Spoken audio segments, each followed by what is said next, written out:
पहचान की जंजीर। बुद्धि पैने चाकू जैसी होती है। इसका काम वास्तविकता को काट कर देखना है, जिससे आप में एक चीज और दूसरी चीज के बीच अंतर करने की काबिलियत आती है।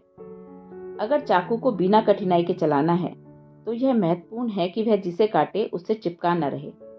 जाहिर है कि एक चिपकने वाला चाकू अधिक काम का नहीं होगा। मान लीजिए आज आपने केक काटने के लिए चाकू का इस्तेमाल किया। कल आप उससे मांस काटते हैं, परसों आप फल काटते हैं। अगर इन सभी चीजों के कुछ अंश चाकू से चिपके रहते हैं, तो कुछ समय बाद यह बेकार का औजार हो जाएगा। आपने ऐसा अनुभव शायद पहले भी किया होगा। अगर आप प्याज काटने के बाद आम या सेब काटते हैं, तो सबका स्वाद प्याज जैसा लगने लगता है। वह चाकू काम की चीज से अधिक व्यर्थ की चीज लगने लगता है। या दूसरे शब्दों में कहें, एक बार जब आपकी बुद्धि की पहचान किसी चीज के साथ जुड़ जाती है, तो यह उस पहचान से बन जाती है और तब आपको दुनिया का पूरी तरह से विकृत अनुभव होता है। एक बार की बात है, राजनीतिक कारणों से महान बादशाह अकबर को अपनी मां से अलग होना पड़ा, तो उनकी देखभाल के लिए एक औरत को रखा गया, जिसका अपना भी एक बेटा था। उस औरत ने अकबर को अपना दूध पिलाया और बाद में उसे इसके लिए इनाम दिया गया। उसका बेटा उम्र में अकबर से थोड़ा बड़ा था। उसे कुछ गांव दिए गए और एक छोटा राजा बना दिया गया।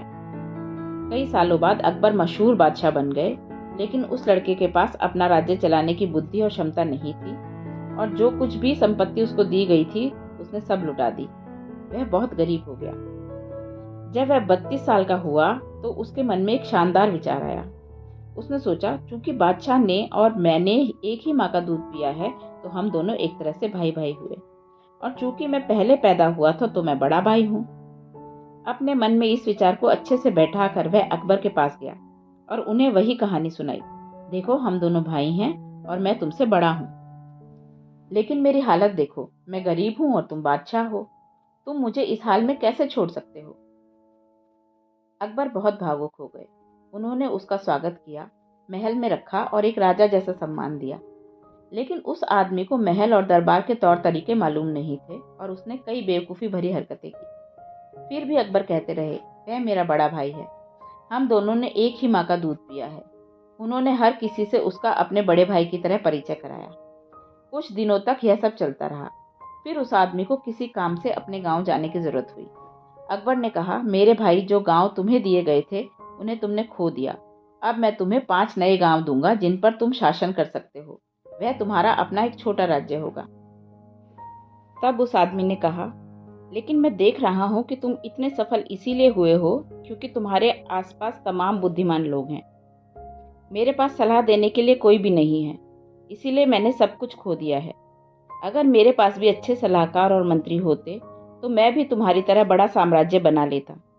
और तो और तुम्हारे पास बीरबल है, वह कितना होशियार है। अगर मेरे पास उसके जैसा कोई होता, तो मैं भी महान बादशाह बन जाता। इस पर बड़े दिल वाले अकबर ने कहा, अगर तुम चाहो तो बीरबल को अपने साथ ले जाओ। अकबर ने बीरबल को बुलाया और आज्ञा दी, तुम्हें मेरे बड़े भाई के साथ जाना होगा। बीरबल ने सोचकर कहा, जहां पनाह, आपके बड़े भाई को मुझसे बेहतर कोई मिलना चाहिए। मेरा बड़ा भाई क्यों नहीं? मैं अपने स्थान पर उन्हें भेज सकता हूँ। अकबर को लगा कि यह बड़ा अच्छा विचार है, क्योंकि वे भी बीरबल को खोना नहीं चाहते थे। खुश होकर उन्होंने कहा, यह बड़ी अच्छी बात है, उन्हें तुरंत बुलाओ। अगले दिन जब वह आदमी अपने नए राज्य के लिए रवाना होने वाला था, तब दरबार में एक शानदार विदाई समारोह का आयोजन किया गया। हर कोई वहां मौजूद था और इंतजार कर रहा था कि बीरबल कब अपने बड़े भाई को लेकर वहां आएंगे। तभी बीरबल वहां अपने साथ एक बैल को लेकर पहुंच गए। अकबर ने क्रोध से भरकर कहा, क्या तुम मेरा और मेरे भाई का अपमान करने की कोशिश कर रहे हो? बीरबल ने कहा, नहीं जहांपनाह, यह मेरा बड़ा भाई है। हम दोनों ने एक ही माँ का दूध पिया है। एक बार जब आपकी बुद्धि किसी चीज के साथ अपनी पहचान जोड़ लेती है, तब आप उसी पहचान के दायरे में काम करते हैं। आप जिस किसी चीज के साथ पहचाने जाते हैं, आपके सारे विचार और भावनाएं उसी पहचान से प्रवाहित होती हैं। मान लीजिए कि अभी आप स्वयं को एक आदमी के तौर पर पहचानते हैं, तो आपके सारे विचार और भावनाएं उसी पहचान से पैदा होंगी। अगर आप स्वयं को अपनी राष्ट्रीयता या धर्म से जोड़ लेते हैं, तो आपके विचार उन्हीं पहचानों से निकलेंगे। आपके जो भी विचार और भावनाएं हैं वे कुछ हद तक एक पूर्वाग्रह को दर्शाते हैं। वास्तव में आपका मन स्वयं ही एक तरह का पूर्वाग्रह है। ऐसा क्यों होता है? ऐसा इसीलिए है क्योंकि मन सीमित जानकारी के आधार पर काम करता है और वास्तव में भेद करने वाली बुद्धि इसे संचालित करती है। तो आपका मन, जिसे चैतन्य तक पहुंचने का सोपान होना चाहिए था, वह मामूली स्तर पर अंतहीन ठोकरें खाता रहता है और कुछ मौकों पर सीधे नरक की सीढ़ी बन जाता है। बुद्धि जिस पहचान के आसपास काम करती है उसे अहंकार कहते हैं। पहले दी गई चाकू की मिसाल में वह हाथ जो चाकू चलाता है वह पहचान है। यह दूसरे शब्दों में यह आपकी पहचान है जो आपकी बुद्धि को चलाती है और तय करती है। जब आप चाकू इस्तेमाल करते हैं तो उसका बस पैना होना ही महत्वपूर्ण नहीं है, बल्कि हाथ का स्थिर होना भी जरूरी है। बिना स्थिर हाथों के आप स्वयं को बुरी तरह काट लेंगे। अधिकतर मनुष्य बाहरी परिस्थितियों के कारण पीड़ा और दुख से नहीं गुजरते। उन पर बाहर से जो डाला जाता है वह बहुत ही कम होता है, बाकी स्वयं वो पैदा कर लेते हैं। एक बार जब आपकी पहचान किसी ऐसी चीज से जुड़ जाती है जो आप नहीं हैं, तो आपका मन एक्सप्रेस ट्रेन बन जाता है जिसे कोई रोक नहीं सकता। अगर आपने मन को पूरा एक्सेलेरेटर दबाकर चलाया और फिर ब्रेक लगाना चाहा तो यह काम नहीं करेगा।